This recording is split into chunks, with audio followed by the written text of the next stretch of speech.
አዛውንቱ ባሻይ ልጆቼ በምንም አይነት ሁኔታ እጃችሁ ላይ የንጹሃን ደምና እንባ እንዳይኖር አደራ ነበር ያሉን። እውነታቸውን ነው።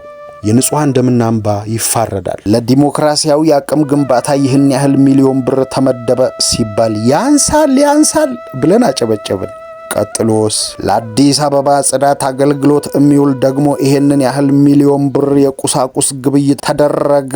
ጠገብኩ ብዬ ከማዕዱ ተነሳሁ። ያንተን ትራፊ የሚበላ የለ ጨርስ እንጂ ስባል ግድ የለም በሚቀጥለው የበጀት ድልድል ጨርሰዋለሁ ስላት አንጠግቦሽ ከደላላነት ይልቅ የፖለቲካ ስብና ግንባታ ጀምረሃላ ብላ አኮረፈች። ነገ 2 ሚሊዮን ብር ኮሚሽን የሚያስገኝ ስራ አለብኝ፣ ሴትዮ ሰላም ስጪኝ ብዬ ቆጣ አልኩ።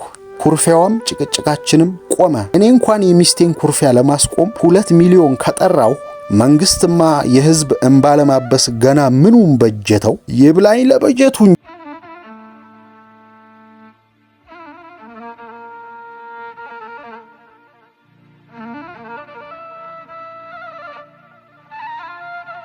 ጣና ይስጥልን ሀብል ተረክ ቤት የደላላው አንበርብር ወጎችን ወዲህና ወዲያ እያልን እንዲህ አሰናድተንላችኋል። ደላላው አንበርብር ማህበራዊ እጸጾችን እየነቀሰ በድለላ ሥራ መስኩ ላይ ተግዳሮቶችና ስኬቶችን ካለንበት ሀገራዊ ሁኔታ ጋር አስታኮ ማህበራዊ እጸጾቻችንን ከነመፍትሄዎቻቸው የሚያስቀምጥና ትዝብቱን የሚያጋራን ነው። ደላላው አንበርብር እነሆ።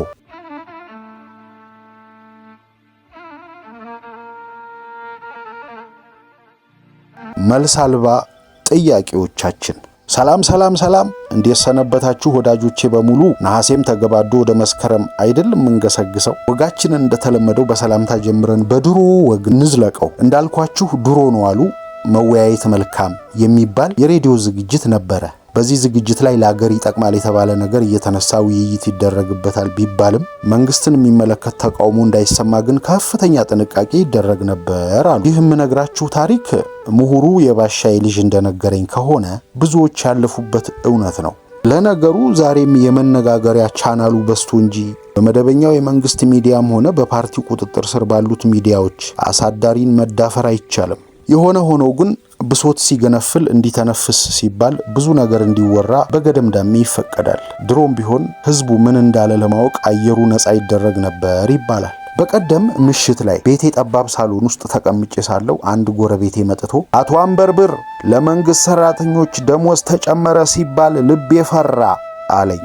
እኔ ነኝ ሰውየው። ለመንግስት ሰራተኞች ደሞዝ ሲጨመር ደስ ሊልህ ይገባል እንጂ ምንድነው የሚያስፈራ ማለት።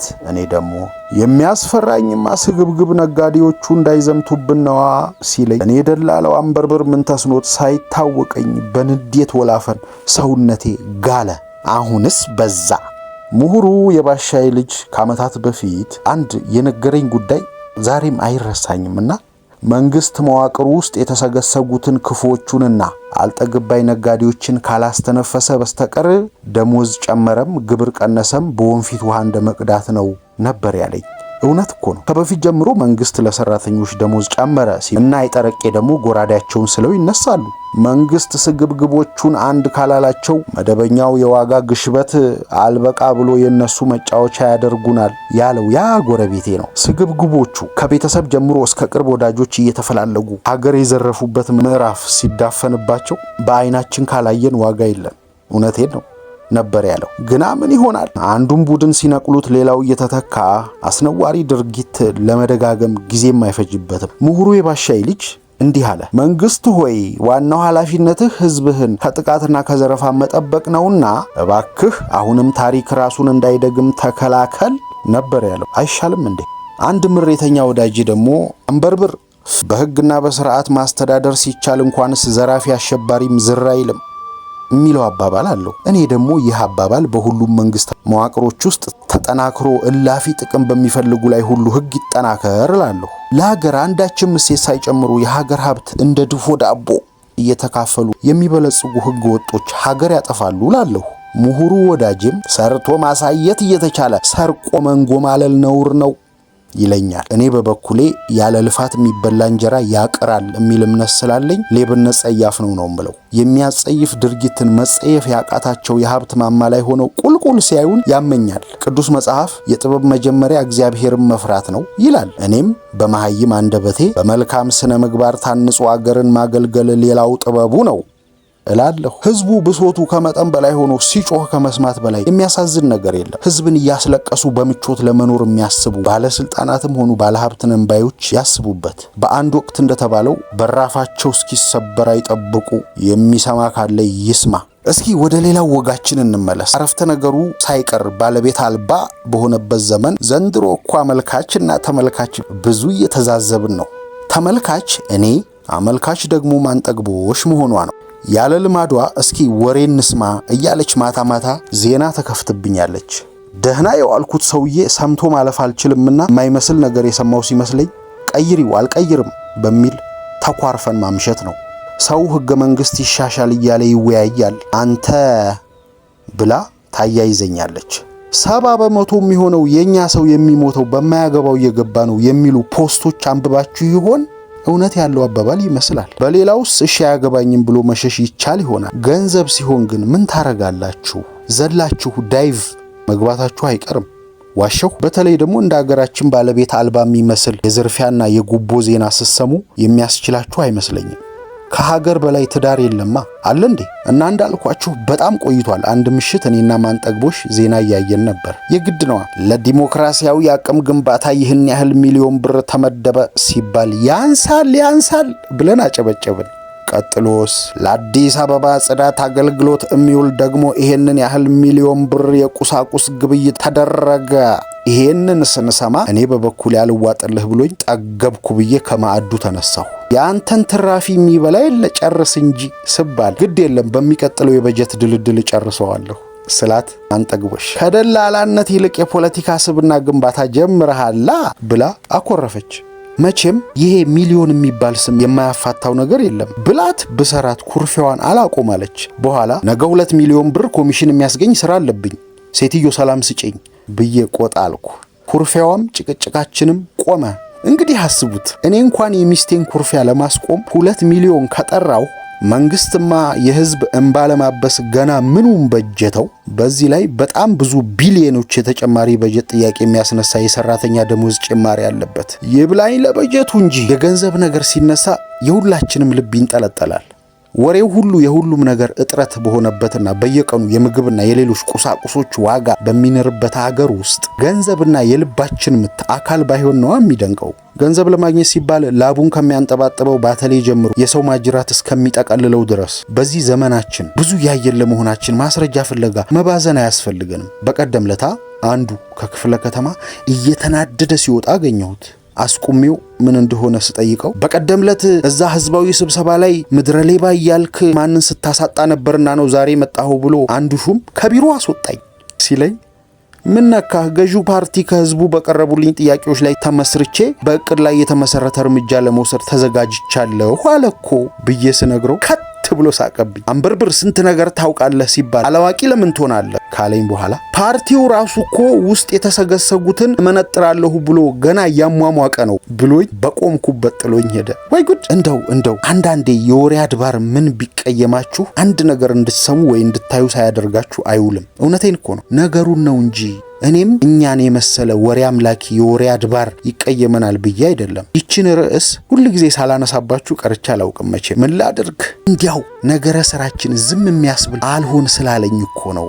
ሰሞኑን በየሄድኩበት ሰው ሲወያይ የምሰማው ነገር ሁሉ ሊያስቀኝ እየከጀለ መልሶ እያበሸቀኝ እንዲሁ ስቃጠል ሰነበትኩ። በቀደም ለታ አንድ ካፌ እንደ አቅሚቲ ሻይ ይዤ ተጎልቼ ወጪ ወራጁን ስገላምጥ አጠገቤ የተቀመጡ 3 ሰዎች ጨዋታቸው ተጀምሮ እስከሚያልቅ ስለ ልጆች ጉዳይ ነበር። ልብ በሉ እንግዲህ በዚህ ዘመን ወላጆችን የሚያስጨንቃቸው የልጆቻቸው ጉዳይ አስፈሪ ነው። ሰዎቹ ልጆቻቸው ሐሺሽ ከሚጠቀሙ ሌሎች ጓደኞቻቸው ጋር እንዳይገጥሙ ሲነጋገሩ ደነገጥኩ። አንዱ እንዲያውም ትምህርት ቤቶች ውስጥ ካናቢስ፣ ኮኬንና ሄሮይን እንደ ብስኩት ይሸጣሉ ሲል ከዋልኩ፣ ደነገጥኩ። ኢትዮጵያ ውስጥ ወይስ አሜሪካ ነው ያለነው? ጎበዝ፣ በጣም ፈራሁ። ለምሁሩ የባሻይ ልጅ ይሄንን ጉዳይ ሳነሳለት አንበርብር በዚህ ጉዳይ ላይ ትልቅ መከራ እንደሚጠብቀን ግልጽ እየሆነ መጥቷል። በቀደም ለታ ያቺ እጅግ እንወዳት የነበረች ድምጻዊት ቻቺ ታደሰ በቴሌቪዥን ቀርባ ስለዚህ ጉዳይ ስትናገር ደግሞ በጣም ደነገጥኩ። ሰዎች ሲነጋገሩ የሰማኸውን እሷን በሚገባ ተናግረዋለች። በጣም ዝርዝር ውስጥ ሳትገባ ኮኬንን የመሰለ አደንዛዥ እጽ በምስራቁና በምዕራቡ የሀገራችን ክፍል እየገባ ትውልዱን ከጥቅም ውጭ እያደረገው ነው ስትል ድንጋጤን ልነግርህ አልችልም። ታዳጊዎችና ወጣቶችን ኢላማ ያደረገው አደንዛዥ እጽ ከብራዚልና ስሙን ከዘነጋሁት ሌላ ሀገር ውስጥ እንደሚራገፍም ስትናገር የሁኔታው አስፈሪነት በቅዝቃዜ ጭምር በላብ ጥምቅ የሚያደርግ ነው እያለ ሲናገር እኔ የምናገረው ጠፍቶኝ አፌን ከፍቼ ነበር ያዳመጥኩት። ጎበዝ፣ ይሄንን በእንቅርት ላይ ጆሮ ደግፍ የሆነ ነገር እንደተለመደው ችላ ካል ነው አለቀልን ማለት ነው። ሌላ የምለው የለኝም። ብቻ በየሄድንበት የማንሰማው ጉድ የለም። በተለይ ሐሜትና አሉባልታ ከሆነ ፍቅራችን ይደራል። አዛውንቱ ባሻዬ የኛ ነገር ሲገርማቸው የእያንዳንዳችን ቤት የሚያንኳኳና የሀገርን ህልውና የሚፈታተን ነገር ሲገጥመን ጀርባችንን መስጠት ልማዳችን ነው። አፍሪካ ውስጥ እኮ 10 አገሮች የሚወጧት ትልቅ አገር ይዘን በኩርማን መሬት ለመጣላትና ለመፋጀት ማንም አይቀድመንም። 12 ታላላቅ የወንዝ ተፋሰስ ወይ ኖረውን ዝናብ ጠብ ካላለ በድርቅ የምንጠቃው እኛ ነን። ይችን የመሰለኝ በተፈጥሮ ጸጋ የታደለች ሀገር ይዘን ሀብት በሀብት ሆነን ለሌሎች መትረፍ ሲገባን ድህነት ቤቱን የሠራው እኛ ላይ ነው። በአፍሪካ በነጻነት የኖርን እኛ ብቻ ነን ብለን ስንመጻደቅ መብትና ግዴታን በሚዛናዊነት ለመምራት እያቃተን የምንራኮት እኛ እያሉ በምሬት ሲናገሩ አስታውሳለሁ። ምሁሩ ልጃቸው ደግሞ አባቴ ያለው ሁሉ አንድም ነገር አይወድቅለት፣ እኔ ግን የሚያሳስበኝ ምን እንደሆነ ታውቃለህ አንበርብር? እሱ እንዳለው ሁላችንም ለተሰራው ጥፋት እኩል ተጠያቂነት እንዳለብን ለማመን ፈቃደኝነት አለን ወይ ብሎ ጥያቄ ሲያቀርብ አይኔ ፍጥጥ ይላል። ምን ላድርግ? ያ የተባረከ ምሁራችን ኢንጂነር ጌቱ ከበደ በቀደም ለታ የፌስቡክ ገጹ ላይ ያሰፈረው መልእክት ልቤን ስላረሰረሰው እኔም እስቲ ላካፍላችሁ። ስለ ጄኔቲክስ የተማሩ ብዙ ሰዎች አሉን፣ ግን ምን ሰሩ? የዘርፉ ሊቃውንት የማይበሰብስ ቲማቲም፣ ፍሬ አልባ ብርቱካን፣ የማይረግፍ ሰሊጥ፣ የማይጋሽብ ጤፍ መስራት ለምን አቃታቸው? ስለ ሃይማኖትም ያጠኑ ብዙ ሰዎች አሉን። በሃይማኖቶች መካከል ያለውን ልዩነት የሚያጠብና ልክ የሆነውን መቼ ነገሩን? የማዕድን ሊቃውንቶቻችን የከበሩ ድንጋዮቻችንን ወደ ዶላር ይሁን ዩዋን ለምን በገፍ መቀየር አቃታቸው? ድንበር ተሻጋሪ ሙዚቃዎች ስለምን አጣን? ቲያትረኞቻችንስ? እኛ የሰው ሀገር ቲያትር ተተርጉሞ ስናይ፣ የሰው ፊልም ስንኮመኩም፣ የእኛስ የት ሀገር ይታያሉ? የት ይወደዳሉ? መድኃኒቶቻችን ሁሉ እስከ መቼ ከውጭ ይመጣሉ? የፋርማሲው ትምህርት ቤት የመድኃኒት ንግድ ብቻ ነው የሚያስተምረው? ትልቁ ዕውቀት ያለው በኩባንያዎች ውስጥ ነው። ትልቅ ዕውቀት የሚዳብረው ገንዘብ ማምጣት ሲችል ነው። የኮሌጆቹ ትምህርት ካሪኩለሙ የሚከለሰው መቼ ነው? በማለት ያነሳቸው ጥያቄዎች መልሳችንን ይሻሉ ባይ ነኝ። ምሁሩ የባሻይ ልጅ በጥብቅ እፈልግሃለሁ ብሎ ደውሎልኝ ነበር። ወደ ተለመደችው ግሮሰሪያችን አመራሁ። ምንድነው በጥብቅ የመፈለጌ ምክንያት አልኩት። ገና ሳገኘው ምን ገጥሞት ይሆን ብዬ ነዋ።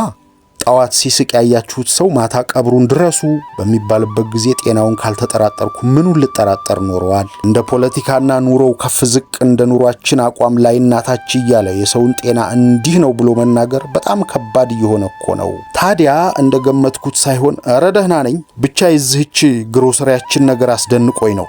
ትዝ ካለህ እኛ መምጣት የጀመርን ሰሞን ባዶ ነበረች ሲለኝ፣ አሁን ለዚህ ነው እንደዚያ እፈልግሃለሁ ብለህ ስሮጥ የመጣውልህ ብዬ አኮረፍኩት። አፍንጫዬን ነፍቼ የትም እንደማልደርስ ሲገባኝ ፈገግ ለማለት ሞከርኩ። ግን እንዴት! ለካ ማስመሰልም ከባድ ነው። አንበርብር፣ እኔማ ሰው ያለ አንድ ነገር ባንኮኒ ላይ አይሰየምም የሚል እምነት ስላለኝ ምክንያቱ ስላልታወቀ የመጠጥ ገበያ የታዘብኩትን ላካፍልህ ነው አለኝ። የምን ምክንያት ስለው፣ ምክንያት አንድ ብቻ አይደለም፣ ምክንያቶች ብለህ መቁጠር ብትጀምር በጣም ብዙ ናቸው እያለኝ አይኖቼን ሰርስሮ አያቸው።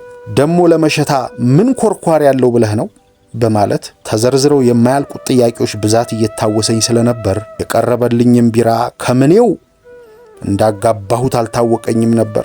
መልስ የሌላቸው ጥያቄዎቻችንን ብዛት እንኳ ለመኝታም አይጋብዘንም ነበር እኮ።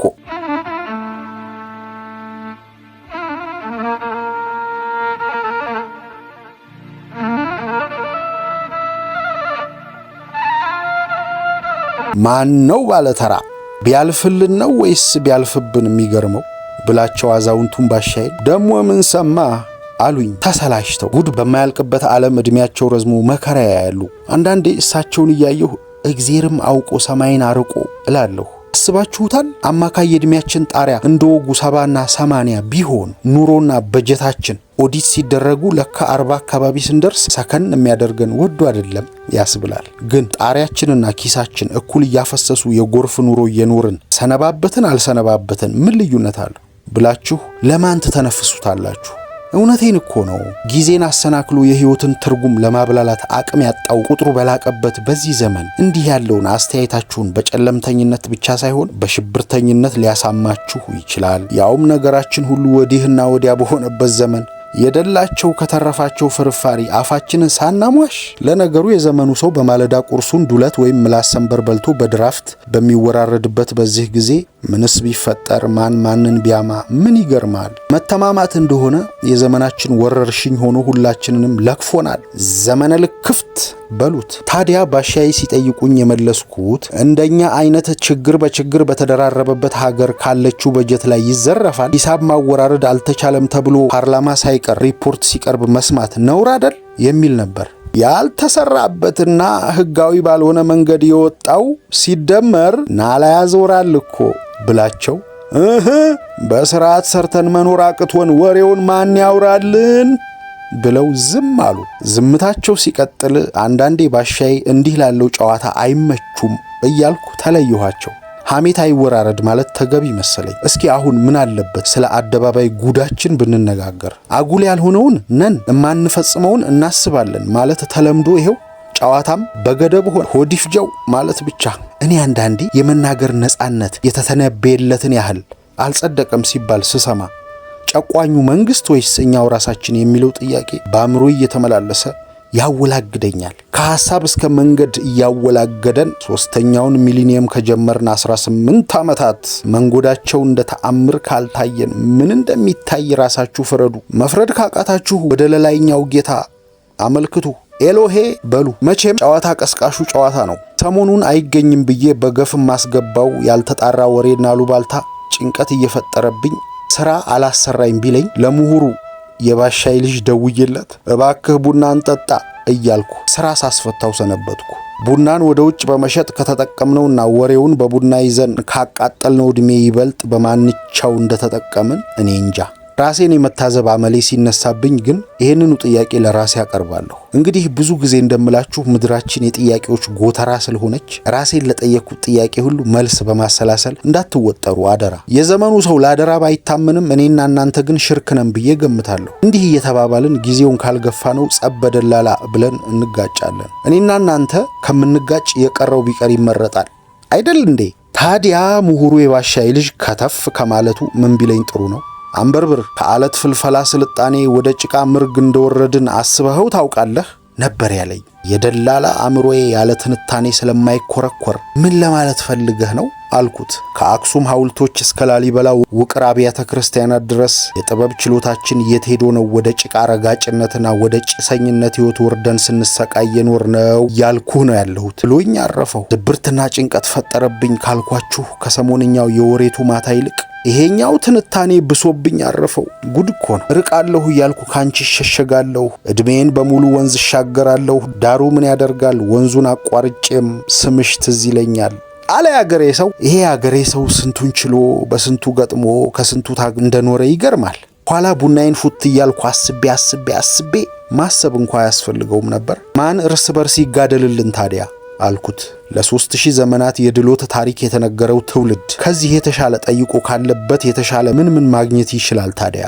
ከዓለም ግንባር ቀደም የነበረ ስልጣኔ ብን ብሎ ጠፍቶ በቀን 2 የረባ ምግብ ማስገኘት ያልቻለች ሀገርን ጭራሽ ወደ ኋላ ለመጎተት የሚደረገው ትንቅንቅ አያሳዝንም ወይ? በጣም ያበሳጫል። ቡናዬን አጣጥሜ እድሜ ለምሁሩ የባሻይ ልጅ ስሜቴ እንደተነካ ነግሬው ወደ ስራ ልሰማራ ብድግ አልኩልህ። ይሸጣል የተባለ ቪላ ቤት ነበረኝና ጥቂት ከማይባሉ ወዳጆቼና ደንበኞቼ ጋር ስደነቋቆር ቆይቼ አንድ ዲያስፖራ ወዲያውኑ ቤቱን ማየት እንደሚሻ አስታወቀኝ። ከደንበኛዬ ጋር ለመገናኘት ቤቱ ያለበትን ስፍራ እየነገርኩት ሳለሁ በቆምኩበት አንድ ለግላጋ ወጣት ክፉኛ እያየ ሲታከከኝ አስተዋልኩ። ሞጭ ላፋ መስሎኝ አንዴ መልሼ ልደውል ብዬ ስልኩን ዘጋሁ። በወጣቱ ምክንያት ስልኩን ዘግቼ እንደገና ለመደወል በመወሰኔ ንዴቴ ተባባሰ። በደም ፍላት ወደ ወጣቱ ዞሬ ምን ፈለክ ብዬ መጮህ፣ እሱም ኧረ ጉድ ሁኜ ነው ማለት። ጉድ መሆንና ጉድ መሰራት ብርቃችን ይመስል አላስችለኝ ብሎ ምን እንደሆነ ጠየቅኩት። የከተማ ልጅ አለመሆኑና ለግላጋነቱ አሳሳኝ። ክፉ መካሪ መክሮኝ ጋሼ፣ ክፉ መካሪ ነው እዚህ ያደረሰኝ አለኝ። አይኖቹም ባቅረው ሰው እንኳ አዲስ አበባ አሜሪካ ካልሄድኩ ብሎ ፍዳውን ያያል። የተወለድክበት አገር አድገህ አርጅተህ ስትሞት ትጠብቃለህ ብሎ ከሀገሬ ክፉ መካሪ አስኮብልሎኝ ነው እዚያ ሁኜ ይቶራልኝ ሌላ እዚህ ማየው ሌላ። እባኮ ጋሸዋ የመሳፈሪያ ይሙሉልኝና አገሬ ለግባ አለኝ አሳዝኖ። ይገርማል። እሱን እያነጋገርኩ ሳለው ባጠገቤ የሚያልፉ ባለባበሳቸው ስልጡን ያስተሳሰባቸውን አላውቅም የሚባሉ ወጣቶች ስለ አሜሪካና ስለ ኢራን ሰሞነኛ አደገኛ ፍጥጫ እየተጨቃጨቁ ነበሩ። ወጣቱን ልመነው አለመነው እያልኩ አመነታለሁ። መቼም ዘንድሮ የሌብነት ታክቲክ አልተቻለም። ወዲያው ደግሞ 3 የሚሆኑ ወጣቶች፣ አንደኛዋ ሴት ናት፣ ስለ ማንቸስተር ዩናይትድ ማንሰራራት አለመቻል በንዴት እየተነጋገሩ ባጠገቤ አለፉ። ማሰብ መወሰንና ማመን ከበደኝ። ከልጁ ይበልጥ እኔ ችግረኛ መስዬ ሳልታይ አልቀረሁም። መልሼ ልደውልልህ ያልኩት ደንበኛ የቆይቼበት ነው መሰል። መልሶ ሲደውል ከቁም ቅዠቴ ነቃሁ። ለልጁ ድፍን 200 ብር ጀባብዬ ሃሎ አልኩ። የእንጀራ ነገር ሆነና 3ቱን የጎዳና ትዕይንቶች አገጣጥሜ ሳልተነትን ተፈተለኩ። ቤት በኩል ነገሩ ሁሉም ከሊቅ እስከ ደቂቅ ተንታኝ በሆነበት ሀገር ማን አዳማጭ ሳለና ነው ደላላው አንበርብር ምን ተስኖት ትንተና ውስጥ እምገባው? የትንተናን ጉዳይ እግረ መንገዴን ሳነሳ ዘንድሮ የኛ ሰው በሁሉም ዘርፍ የተካነበት ነው የሚመስለው።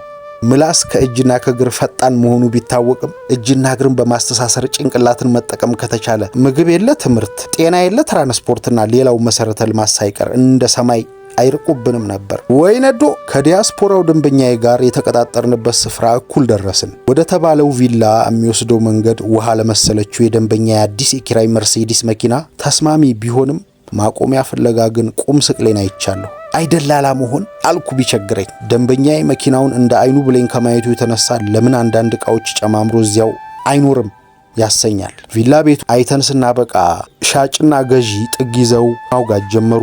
እኔ ቤቱን ከጠቆመኝ አንድ ሌላ ሰው ጋር አወራለሁ።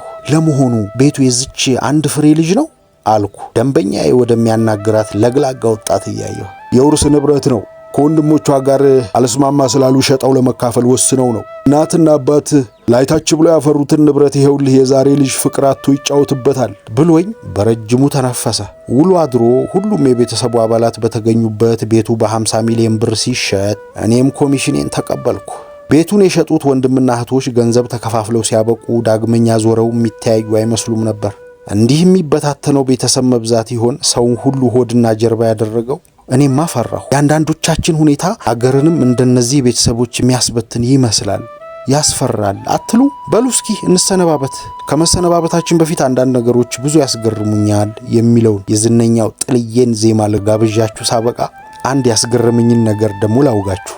ባሻዬ ሰሞኑን ዘመድ ለገና በዓል ከገጠር ካመጣላቸው 2 ዶሮዎች አንደኛዋ ከሰዓታት በፊት ጠፍታ ነበር። ሞትን ሽወዳ በሉት ከፈለጋችሁ። ብቻ ተጠልፋ ታርዳም ሆነ ወይ ደግሞ ራሷን አጥፍታ ሳይታወቅ ውላ አድራ ከትናንት በስቲያ ቂን እያለች መጣችላችሁ። ባሻዬ በጣም ተገርመው አስተውለዋ ሲያበቁ ምን ላድርጋት እንግዲህ ብለው ጎረቤቱን ሐሳብ አዋጡ አሉ። በዚህ መሃል ነገር አዋቂ ነን የሚሉት 2 ጎራ ፈጥረው በአይን ጥቅሻ የሚግባባው ጎረቤት በ2 ወገን ተከፈለላችሁ። የአንደኛው ወገን ስብስብ ዶሮዋ ልታወጣ የምትችለውን ዋጋ እያሰላ ልክ ከኪሱ አውጥቶ እንደገዛት ሁሉ ባሻዬን የሚያህል ባገር ምድሩ የተከበሩ ታላቅ ሰው ከድታ መጥፋቱ አንሶ በፍጥነት ታርዳ እዚሁ መብላት ሲገባን በሕይወት ትኑር ማለት ምን ማለት ነው ይላል።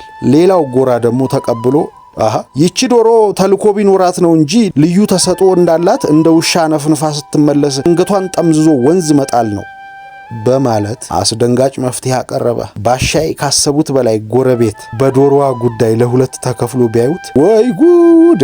እውነትም አብረን እንኖራለን እንጂ ልባችን ከተለያየ የቆየ ይመስላል አሉኝ በጆሮዬ። አይ ባሻዬ ፈላስፋ ናቸው እኮ። አመሻሽ ላይ እኔና ማንጠግቦሽ አልጋ ልንወጣ ስንዘገጃጅ ነገሩን አንስተን ተጨዋወትን።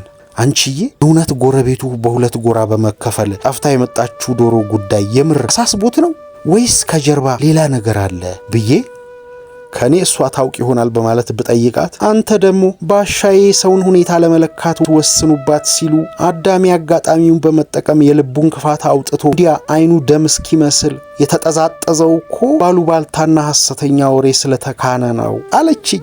በዚህ አይነት ህዝብ ስለ ራስህ ታውቃለህ የተባለ ቀን ምርጫው ለራሱ የተተወለት ቀን ምን ሊሆን ነው እያልኩ አሰብኩ። በአንድ ወቅት ምሁሩ የባሻይ ልጅ ነገሩ ህዝቡ በራሱ ለራሱ ቢወስን የዲሞክራሲ መገለጫ ነው። ህዝብ ወስን ተብሎ ሂደቱ ሲጀመር እንደ ጥንባን ሳሙራ የሚከቡት ያዋኩበታል እንጂ የገዛ ምሮን በመጠቀም ያሻውን መምረጥ ሲኖርበት እና አውቅልሃለሁ ይግተለተሉበታል። እኛንን ምኞትህን የምናውቅ ብለው ድምፁን ይሰርቁታል ያለኝ ትዝ አለኝ። የጎረቤት ሰዎቻችን በነገረ ሰሪዎች ጣልቃ ገብነት በጎራ ተከፍለው የደረሱበት ውሳኔ ከምሁሩ የባሻይ ልጅ ትውስታ ጋር ሲዛመድብኝ ሁሉም ነገር አስጠልቶኝ በመሃል እንቅልፌ መጥቶ ህልም ጀመረኝ። በህልሜ ያየሁት ደግሞ በገሃድ ማየውን እየመሰለኝ በቅዠት ያወላግደኛል። ነገራችን ሁሉ ተወላገደ እኮ። እዚሁ መንደራችን ውስጥ የተጀመረው ቅዠት ድንገቴ ጦር ሜዳም ይከተኛል። ከጦር ሜዳም እንደ ባለ ዩቲዩቦች ሰበር ዜና ማስተላለፍም ይመስለኛል። በመሃል ደግሞ የሰፈር ጥሩምባ ሲነፋ ነገር ዓለሙ ድብልቅልቅ ይልብኛል። እነዚህ ሰበር ወሬ የሚለቁብን ቅዠታቸው ወይስ ከየትኛው ምንጫቸው ይሁን ሲያናፉብን የሚውሉት እያልኩ ከእንቅልፌ ስባንን በደረቁ ሌሊት ጸጥ ካለው አየር ውስጥ ምንም የሚሰማ ነገር አልነበረም። መብራቱን አብርቼ ውዴን ማንጠግቦሽ ቃኘት ሳደርጋት ለሽ ብላ ተኝታለች። እሷ ጭልጥ ያለ እንቅልፍ ውስጥ ሆና እኔ ከከተማ እስከ ጦር ሜዳ የሚያንከራትተኝ የቱ ኃጢአቴ ነው እያልኩ ስጨነቅ ለካስ ይሄ ከስንቱ ጋር የሚያነካካኝ የደላላ ሕይወቴ ብዙ ስንክሳሮች አሉበት። ከድድ ማስጫችን እስከ ደንበኞቻችን ድረስ ያለው ውሏችን በብዙ ነገሮች የተተበተበ መሆኑን ሳስበው እንኳንስ ቅዠት ጨርቅ አስጥሎ የሚያስሮጥ እብደት ቢያጋጥም ምንም አይገርምም። ሕይወት እንዲህ ናት። ሰላማዊ እንቅልፍ የሚተኙ የህሊና ሰላም ያላቸው ሲሆኑ ቅዠት የሚደጋግማቸውና እንቅልፍ የሚያሳጣቸው ደግሞ ህሊናቸው የታወከ ለመሆኑ ማይ መጥራት የለብኝም። አዛውንቱ ባሻይ በአንድ ወቅት እኔና ምሁሩን ልጃቸውን ሲመክሩን ልጆቼ በምንም አይነት ሁኔታ እጃችሁ ላይ የንጹሃን ደምና እንባ እንዳይኖር አደራ ነበር ያሉን። እውነታቸውን ነው። የንጹሃን ደምና እንባ ይፋረዳል። ዓለምን እንደምታዩት ትራምፕ የሚባሉ ወፈፌ የሰላም ካባ ደርበው ዓለምን የጦር ሜዳ ለማድረግ በቬኔዙዌላ የጀመሩትን በግሪንላንድ አድርገው ወደ እነ ኩባ ለመዝመት ማን ነው ባለተራ እያሉ ነው። ተረኞች ላለመሆን መጠንቀቅ መልካም ነው።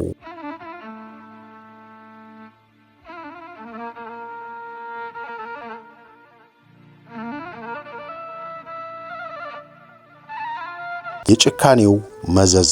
በቀደም ለታ ኤሎን መስክ የተባለ ትውልደ ደቡብ አፍሪካዊ የዓለም ቱጃር ዶናልድ ትራምፕ ምርጫውን እንዲያሸንፉ ከፍተኛውን ሚና ተጫውቷል ብሎ ምሁሩ የባሻይ ልጅ ሲነግረኝ በጣም ከፋኝ። የደም ትስስር የሌላቸው ዓላማ አገናኝቷቸው ሲደጋገፉ እኛ እንደ አባት ገዳይ በብሔር ተለያይተን እንድንፋጅ ለምን እንደሚፈለግ አልገባህ አለኝ።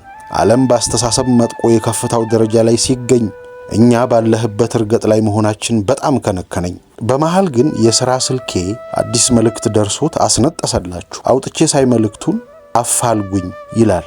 ማን ምን ጠፍቶ ይሆን አላልኩም። እንዴት እላለሁ ወገኔ በየአቅጣጫው የትስስርና የፍቅር ብርሃን ጠፍቶበት አይኑ በቁጭትም ባያደር እያነሰ እያየሁ እንዴት ብዬ በየቦታው የእናቶች እንባ እየፈሰሰ ዋይታው በስቶ በገዛ ሀገሩ በፍቅርና በመተሳሰብ የመኖር ጸጋው ተገፎ ልጆቹን የሚያስተምርባቸው ትምህርት ቤቶች ከእውቀት ማድነት ወደ መጠለያነት ተቀይረው ከትላንት ዛሬ ያልሻሻል እያለ ተስፋው ደብዝዞ መልካሞች ወደ ጎን ተገፍተው እኩዮች በድፍረት ደረታቸውን ገልብጠው ሲንጎማለሉበት እያየ አንገቱን ደፍቶ ይብሰለሰላል። ምን ያድርግ? የስልኩ መልእክት ወረድ እያልኩ ሳነብ ጤፍ፣ ዘይት፣ ስኳር፣ ኤሌክትሪክ፣ ውሃ፣ የቤት ኪራይ፣ የልጆች ትምህርት ቤት ዋጋቸው ባለፉት ዓመታት ወጣ ገባ ከፍ ዝቅ ሲጫወቅ ከርሞ አሁን ከናካቴው ከተዳሳሽነት ወደ ምናባዊነት ተሸጋገረ። እናም ከምናባዊነት ወደ ተዳሳሽነት ለመለሰ ወሮታውን እንከፍላለን ይላል። ገርሞኝ በቅሬታ ውስጥ ሆኜ ፈገግ አልኩ። ቢከፋኝም ቢያንስ ከተዳሳሽነት ወደ ምናባዊነት ያልተሸጋገረ ጥርስ አለኛ። ምን ማለታችሁ ነው? ለምሁሩ የባሻይ ልጅ በስልኬ የደረሰኝ መልእክት ስነግረው ምን እንዳለኝ ታውቃላችሁ? ጥርስህ በመንግስት ቁጥጥር ስር ወይም በልተው በማይጠረቁ ስግብግብ ነጋዴዎች እጅ አለመሆኑ በጀህ፣ አለበለዚያ እንደ መርካቶ ሸቀጥ ያለ ደረሰኝ ይሸጥልህ ነበር ያለኝ። ጎበዝ፣ ምናችን በእነማን እጅ ነው የሚለውን አደራ እየጠረጠራችሁ። እሺ፣ ያልጠረጠረ ተመነጠረ ይባል የነበረው እኮ ያለ ምክንያት አይደለም። አለበለዚያ እንደ ድንበር ድንጋይ አንድ ቦታ ተገትረን መተረቻ መሆናችንም አይቀር። መተረቻና መዘባበቻ ከመሆን ይሰውረን እንደማለት ያለ መልካም ምኞት ካላችሁ ወዲህ በሉ። እስቲ ወዲህ ወዲያ እንበል ጎበዝ። እናላችሁ ሰሞኑን ከአንዲት ምስኪን እናት ጋር ሱዙኪ ዲዛይር ዋጋ ሳነጻጽር ነበር የሰነበትኩት። እሳቸው የዋጋ ነገር ግራ ገብቷቸዋል። ከዋጋ በላይ ግን የጥይት ጉዳይ ያሳሰባቸው ይመስላል። እነዚህ ሲያዩአቸው ጨርቅ የለበሱ የሚመስሉ መኪኖች ይሰነብታሉ ግን ይሉኛል አይኔን እያዩ። አይማማ በጥሩ ሁኔታ ካልተያዘ ሰውስ መቼ ይሰነብታል እላለሁ። ትቼዋለሁ እንዳይሉኝ ሰግቼ። እሱስ ልክ ነው ብለው ሲቆዝሙ ለማንና ለምን መኪኖቹን እንደሚገዙ አወጣጣቸው ጀመር። ይኸውልህ ትንሹ ልጅ ገና ኮሌጅ እንደገባ ማሪዋና ነው የሚሉት ብቻ ጭሳጭስ ለምዶ ይችን አከለ። ተውብል ማን ሰምቶኝ ሽቅብ ያዩሃል የዘንድሮ ልጆች። እያደር ስሜቱ ሁሉ ቀዘቀዘ። ትምህርቱን ተወው። ያልወሰድኩት ሐኪም ያልወሰድኩት ጸበል የለ። አሁን ምን እንደነካው ሳላውቅ ተለውጦ 2 ዲዛይሮች ግዥልኝና እየሰራሁ ልደግ አለኝ። ድንግሊቷ ጸሎቴን ሰማች። ይኸው ውጭ ያሉ ወንድሞቹን ሙሉልኝ ብዬ ካንተ ጋር እንከራተታለሁ ሲሉኝ የምለው ጠፋኝ። አየናት ነገር ልጃቸው ራሱን ብቻ ሳይሆን አብሮ አደጉን ጭምር የሥራ ባለቤት ለማድረግ አቅዶ ነበር ለካ 2 ዲዛይሮችን በውድ ዋጋ የሚገዙት። አያችሁ ወገኖቼ፣ ስንፋቀር እኮ ቂጣ ብቻ ሳይሆን ሥራም እንካፈላለን አይደል? ሳንፋቀር ስንቀር ደግሞ እንደው በከንቱ እየተጨካከንን እንጋደላለን። ለጸጸት እየተዳረግን ከሰው በታች እንሆናለን። ከሰው በታች ከመሆን ይሰውራችሁ። አይ የወለደ ብዬ ዝም ማለቱ ከበደኝ። ምን እንደምል ጠፍቶኝ ሳቀረቅር ምን ነው ግን ልጄ ካልጠፋ ነገር የትውልዱ መጠመጃ ጭሳጭስ ሆነሳ ብለው አፈጠጡብኝ። ምን ብዬ ላስረዳቸው? ትውልዱ የራስ ወዳዶችና የግፈኞች ሰለባ የሆነው እኮ በጭሳጭሱ ብቻ ሳይሆን በክፋት መርዝ በተለወሰ ፖለቲካ ጭምር ነው ልላቸው ብዬ አሳዝነውኝ ተውኩት። እናትነት ምን ያህል ከባድ አደራና ኃላፊነት መሆኑን ስለማውቅ በሐዘን የታያየኋቸው ዝም አልኩ። የአቅሜን ያህል ተጣጥሬ ሻል ባለ ዋጋ ያልተጫሩና ያልተኮረኮሙ 2 ዲዛይሮች አጋዝቻቸው ስንለያይ አንጀቴ ተንቦጫቦጨ። ሄጄ ላዛውንቱ ባሻዬ እንደ ወትሮ ውሌን ሳጫውታቸው በአገር የመጣ ነው አንበርብር ብለው ይባስ ቅስሜን ያነክቱት መሰላችሁ? ታዲያ ምን ነው አገር አልተሰማው? ምን ነው ጉዳይ ብሎ አላወራው ስላቸው ገመና እንዴት ይወራል አንበርብር? ያውም የልጅ ምንም ቢሆን ልጅ እኮ ነው። ስንቱ ነው በልጁ ምክንያት የተሸነፈ። ነፃነትንና ልቅነትን መለየት እስኪያቅተን ድረስ ተቀላቅለውብን። ስንቱ ነው ጥርሱን ነክሶ ልጁን በቁም የቀበረ። ኧረ ስንቱ እያሉ አላቆማሉ። ይህን ብሶት ማጠራቀም ትተን ሳይቃጠል በቅጠል እያለን የምንዘምትበት ጊዜ ቅርብ ይሆን? ምን አለበት በሆነ በመፈክር ሳይሆን በተግባር እናረጋግጠው። ባዋዋሌ እንዲህ ስገረም ነፍሴ ስትገነዝ ስቆጣ ስለዝብ ሳሻሽጥና ሳለዋውጥ እየዋልኩ ጸጉሬ ማደጉን አላስተዋልኩም። ውዴ ማን ጠግቦሽ እረ ሽፍታ መሰል ካሳጥረው ስትለኝ እንደማያዋጣኝ ገባኝ። ይገርማችኋል ማንጠግቦሽ ጸጉሬና ጺሜ ከፍ ሲል በጣም ሲያድግ ተመሳሳይ አነጋገር አትጠቀምም። እንደ ነገሩ መዘዝ ሲል ምን ነው አንበርብር ይሄን ጺምህን እያስታወስኩ ባትላጭ ነው የምትለው። በጣም ሲያስቀይማት ግን ሽፍታ የሚለውን ቃል አውቃ ትጠቀማለች። እኔ ደግሞ በሽፍትነትና በዘራፊነት እንዳልታማ በእጅጉ ማደርገውን ጥንቃቄ አሳምራ ታውቃለች። መቼም በደካማ ጎናችሁ አንድ ያለ መገኘት ነው። ነገሩን ካነሳሁት አይቀር ስስ ብልታችን በስቶ እሱን እየነካኩ እንዳሻቸው የሚቀልዱብን መብዛታቸውንም ልጠቁም። እኛም ታዲያ አንዱንም በቴስታ አንዱንም በካልቾ ነበር ልማዳችን። ሚስት አገባንና ልጆች ወለድንና ፈሰሳ ሞታችን ብለን እጅ ሰጠን። ታዲያ እንዳልኳችሁ ማንጠግቦሽ ሽፍታ የሚለውን የማልወደውን ቃል ስለተጠቀመች እጅ ሰጥቼ የዘውትር ጸጉር ቆራጭ ዘንድ ሲሄድ መብራት የለም ብሎ የገዛ ጥፍሩን ሲቆርጥ ደረስኩ። ምን ያድርግ ታዲያ? ዛሬማ በመቀስም ቢሆን አስመድምጃው አድራለሁ እንጂ እንዲሆኛ ልመለስም እያልኩ በጄኔሬተር ኃይል ነፍስ ወደ ዘራ ሞል ዘው ማለት ምን እንደነካኝ አላውቅም። ጸጉር ቤት አፈላልጌ ሳገኝ ፓንክ አልኩት። ቆራጩ በ3 ቁጥር መድምዶኝ ሲያበቃ ጨርሻለሁ ብሎ ከየአይነቱ ቅባት ምናምን ቀባብቶ ውረድ አለኝ። የደንበኛዬ እጅ ግደለኝ እያልኩ ማጠሩን ብቻ አይቼ ሂሳብ ስል 500 ብር ተባልኩኝ። የባህታዊ ጸጉርም ይሄን ያህል አይከፈልበት ከማለቴ ቶንዶሱ ሪል የጃፓን ስሪት ቅባቶቹን በቀጥታ ከአሜሪካ የምናስመጣቸው ወንበሩ የጣሊያን ተባልኩ። እኔም እንደ ከፋይ ምን አደርጋለሁ ብዬ ከፍዬ ወጥቼ ሄድኩላችኋለሁ። ከአካባቢያችን እያሳደደ የሚጫወትብን መብራት እንደሆነ መቼ አጣ ነው አትሉ? አዎ መቼ አጣ ነው። በነገራችን ላይ ለስደት የሚያነሳሱን ምክንያቶችን ለይተን አውቀን መፍትሄ ካልፈለግን ወጣቱ ቀርቶ አዛውንቱ መነሳሳቱ የማይቀርበት ሁኔታ ውስጥ ያለን ይመስለኛል። እንደኔ የመሰላችሁ ካላችሁ ችላ ባትሉ ይመረጣል። ዋብያለሁ። በቀደምለት አንድ ባለተሳቢ ሲኖትራክ ሳሻሽጥ ሻጩ ደንበኛዬ ትኩር ብሎ ቀለበቴን እየተመለከተ ትዳር እንዴት ነው ብሎ ጠየቀኝ። አሸወይና ነው፣ ወርቅ ሚስት አለችኝ አልኩት። አንዳንዴ ከጥያቄው በፊት የተዘጋጁ መልሶች ችግር ይፈጥራሉ እኮ። ለካስ እድሜው ከኔ ከጎልማሳው የማያንሰው ደንበኛዬ አራተኛ ጣት ባዶ ኖሯል። ምን ብዬ ጨዋታ ይልቀጥል? ይገርምሃል ከጓደኞቼ ሁሉ ሳላገባ የቀረሁት እኔ ብቻ ነኝ አለኝ። ግድ የለም ሁሉም በጊዜው ይሆናል ብዬ ሌላ የተዘጋጀ መልስ ከመመለስ ለጥቂት ተረፍኩ። አንዳንዱ ባለማግባቱ የሚበሳጨውን ያህል ሌላ በምንም ሲበሳጭ አላየሁማ።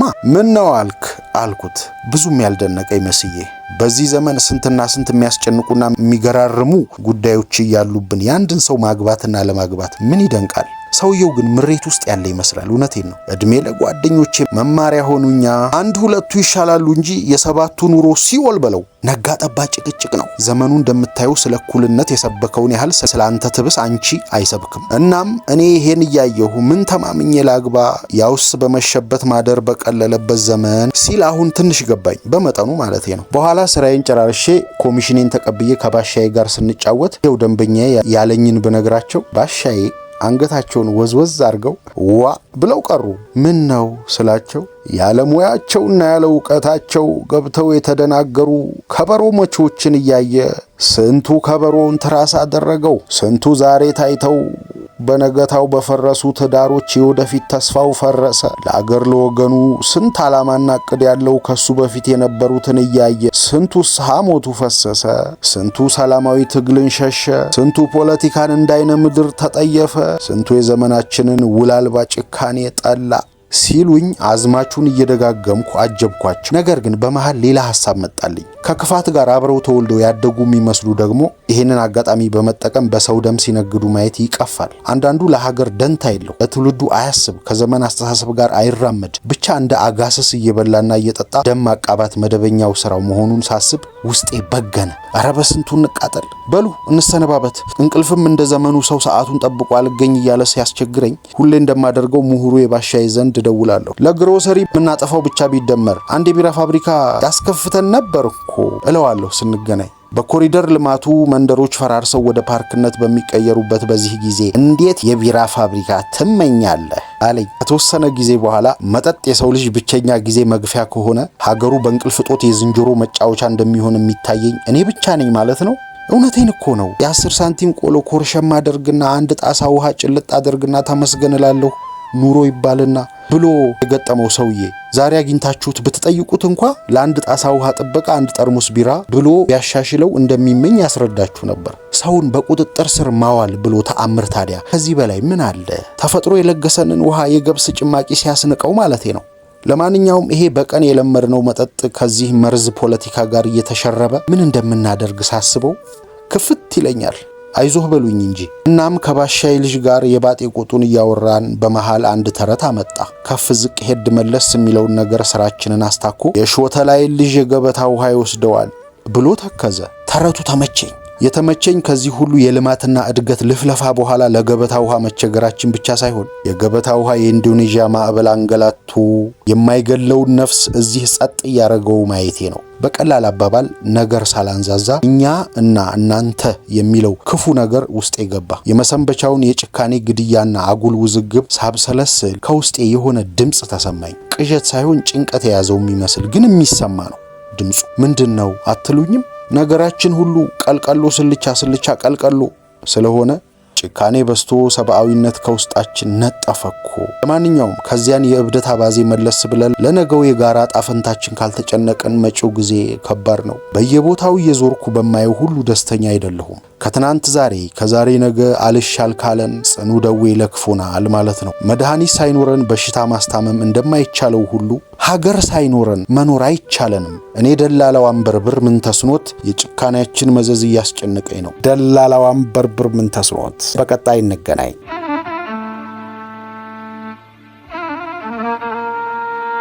ነው።